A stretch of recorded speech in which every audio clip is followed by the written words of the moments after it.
So one topic that we have discussed a lot on this show is the conflict in Israel and Palestine. And we've all talked about it individually as part of our individual efforts and on the show. It is probably the biggest political thing of this year. When we look back in the history books about 2023, I imagine that this is going to be right at the top of the list of things that we'll discuss. And one of the very, very incredibly stupid, silly things that our kids, our grandkids are going to read in their history books is that the House of Representatives passed a resolution against anti-Semitism, which, good. Anti-Semitism is bad. But in the resolution, it specifically stated that anti-Zionism, the belief, the opposition to Zionism, which is the belief that Israel should, exist and be able to take all of Palestinian land, is anti-Semitic in and of itself, which honestly carries a lot of really fucking anti-Semitic implications if you really break that one down. And this wasn't like a close bill passage. This was 311 to 14 to 92, meaning that 92 people voted present. They were mostly Democrats, and only 14 Democrats voted against this in the entire House of Representatives, even though it is, on its face, ridiculous. And I'm introing this, and I have plenty of reasons to say why it's ridiculous. But I'd like to hear why it's ridiculous from you first, TJ. Because explain to the people why it makes no sense to say that anti-Zionism is anti-Semitism. Yeah, it's unfortunate that this is not an uncommon view, and certainly hasn't been uncommon our entire lives, that any criticism of a sovereign nation, of the sovereign nation of Israel, is an automatic criticism of Jewish people as a whole. It's absurd. And it's like, we would never apply this anywhere else. Like, criticizing Saudi Arabia is not a condemnation of Islam. But for some reason, that this perfectly acceptable with Zionism.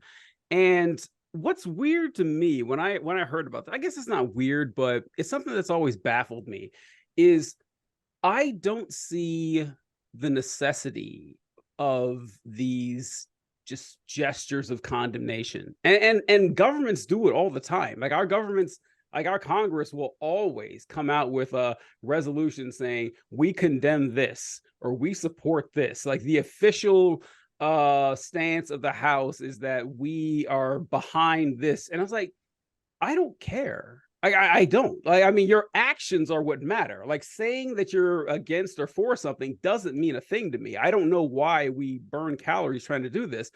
But another thing that, now, I'm not, entirely well versed in congressional protocol and everything, but I don't understand the voting present part. Now, I do get, like, from a political standpoint, that you don't want to get yourself caught in a position where someone can make a commercial saying that this candidate voted against supporting Jewish people. I get that part. Like, you don't want that to be turned against you. But why show up to the vote at all? I mean, why? I mean, like, what's the point of voting present? That's just saying that's just transparent. Oh, you voted present. That means you didn't want to take a stance. But if you're not there, they can't really say that against you. I once again, I don't know. Maybe they had to be there. I don't understand. But that's the one that really trips me up. But that if you're going to, like, basically say I'm not going to support this, don't dignify this vote by even voting present. I don't know. What do you think, EK? Well, hold on. Before, EK, not to cut you off, but there is an answer, or at least there's okay. All right. There's a given answer to your question. Whether it's correct or not is up for debate. But the answer to your question specifically comes from which one exactly said this? It comes from a coalition of Jewish members of Congress, Jewish Democrats, including Jerry Nadler, Democrat from New York, and Jamie Raskin, Democrat from Maryland, and Dan Goldman, Democrat from New York. I'm not sure which one of these three said this. It doesn't specify in my article, but it says this is the latest unserious attempt by Republicans to weaponize Jewish pain and serious problems of anti-Semitism to score cheap political points. They say that the measure does not account for the complexity of Judaism itself and ignores nuanced examples such as the Satmar sect, a Hasidic Jewish movement, which remains staunchly anti-Zionist and quite obviously not anti-Semitic. And I like that quote for two reasons. And we will get this is an ongoing quote, but I like that quote because it just measures the absurdity of looking at a group of Semitic Jewish people, and an official U.S. government position is that those heavily Jewish Semitic Jewish people are anti-Semites. It's utterly absurd. They followed this up by saying, in order to stop the majority from playing these political games, we will vote present, and we urge our colleagues, regardless of their substantive views on the resolution, to do the same. Now, I agree that, like, why not just show up? Why not, like, vote no? I agree with that. I think it is because, especially this coalition, heavily Jewish, and they have a lot of Jewish support. They didn't want to vote against a condemning anti-Semitism bill. They didn't want to not show, they wanted to say, we are involved in this and we are going to vote present. We are not going to play your silly games, but we're not going to back away. I think that is the reasoning that they had. I would have preferred they vote no, but I at least I get why they didn't vote no. Yes. Yeah. I mean, I get why they didn't vote no. I'm still not following the logic of voting the present part. I don't know. It's just like, what do you gain out of that? What is that like? How does that benefit you to say, oh, we just decided to show up and say we're not participating? Well, then why participate in the first place? I don't know. It's just it kind of seems like they're taking like the position of like, I'm here. I don't like this. I don't even think we should be doing this right now, guys. Just, I'm not going to say one way or another. Like, we're here to say that, you know, we put our 2 cents in. We don't agree with it, but we don't want to participate one way or the other.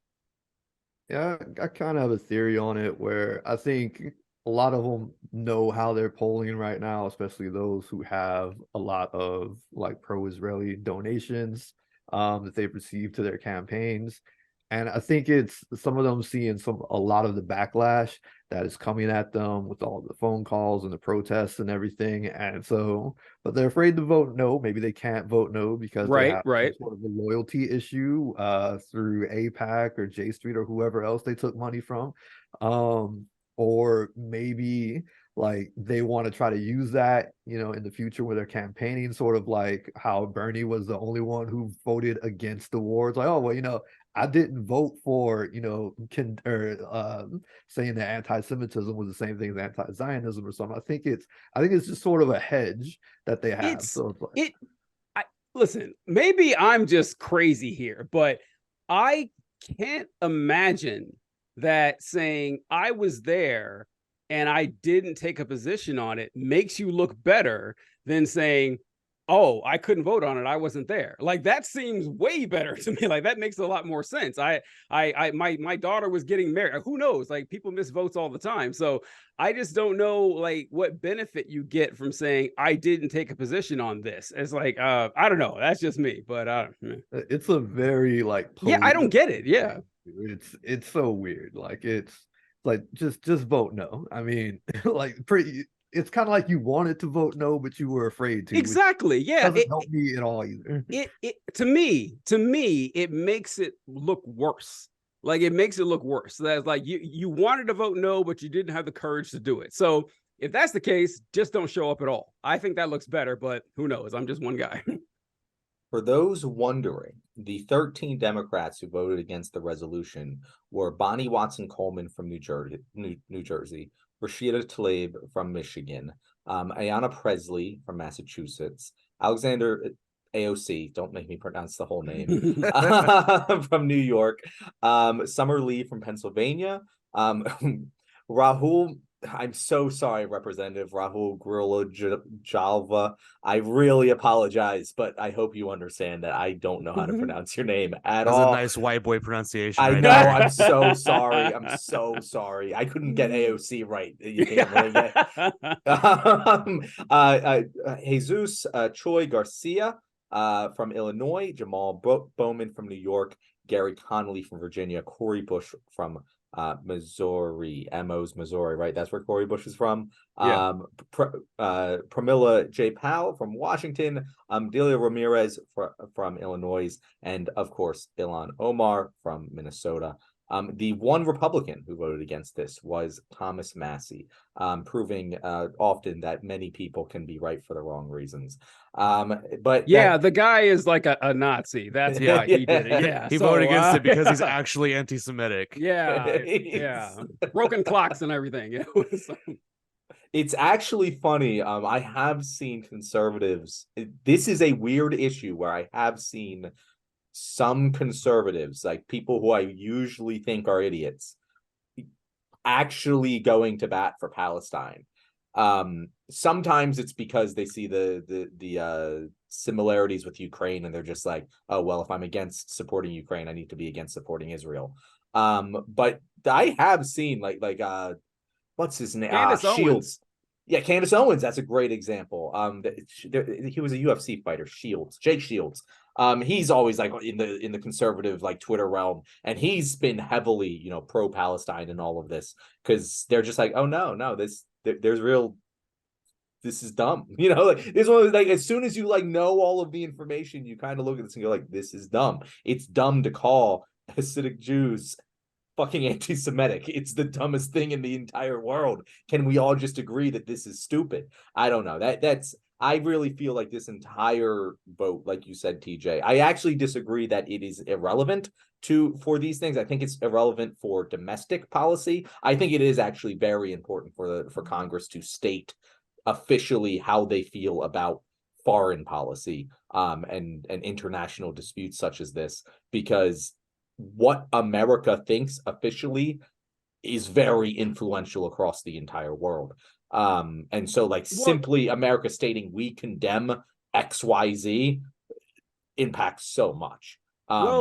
So I think it's true. Like what we think does matter, yeah, but just saying it doesn't. Like what you do actually matters. And so like you can say that, oh, I support this, but that doesn't mean anything unless you actually put, your actions to your words like that. At least that matters a hell of a lot more. Talk is cheap is how I put it. And so like if you say I think that anti-Zionism is anti-Semitism, okay, well, what are you going to do about that? That's what I care about. And so that's what I meant. But at the same time, like I agree with that general statement, but for example, if President Biden says the wrong word in relation to Taiwan, it can literally start World War III. The public statements that our elected representatives make on foreign policy issues, especially around war, do have a literal tangible effect just with their words alone. Will actions be more than that? Yes, but I do think the words alone, it isn't just silliness. I think it does have an impact. I'm taking John's side here a little bit. I do think it matters a lot, especially since it's foreign policy.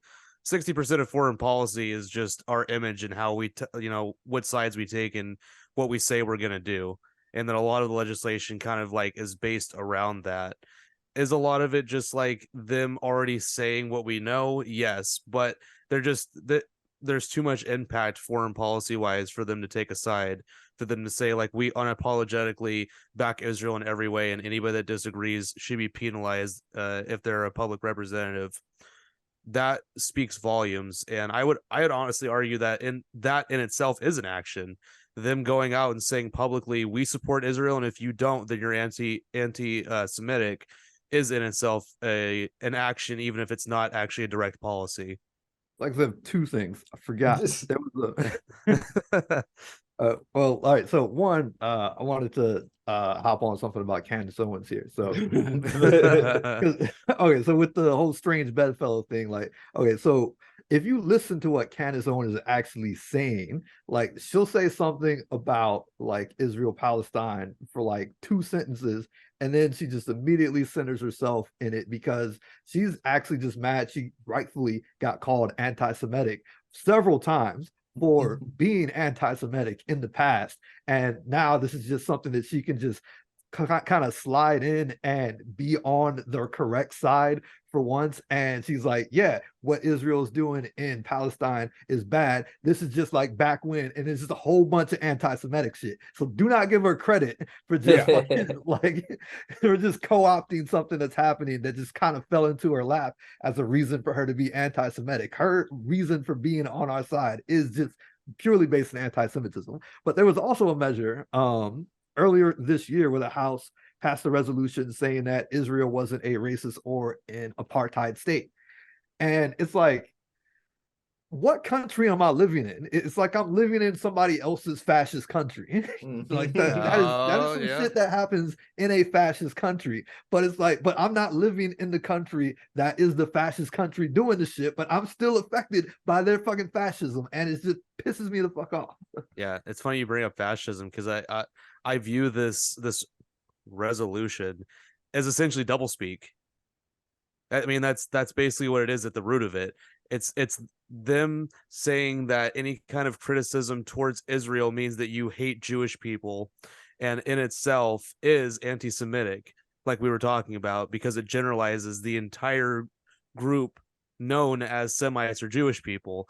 It's just classic fascism 101, and that's why Israel loves weaponizing it, because they are in fact a fascist ethno-state that are trying to genocide and ethnically cleanse an entire region to illegally land grab and eventually take over all the entire land and mount it and put a flag in the ground saying this belongs to all Jewish people globally.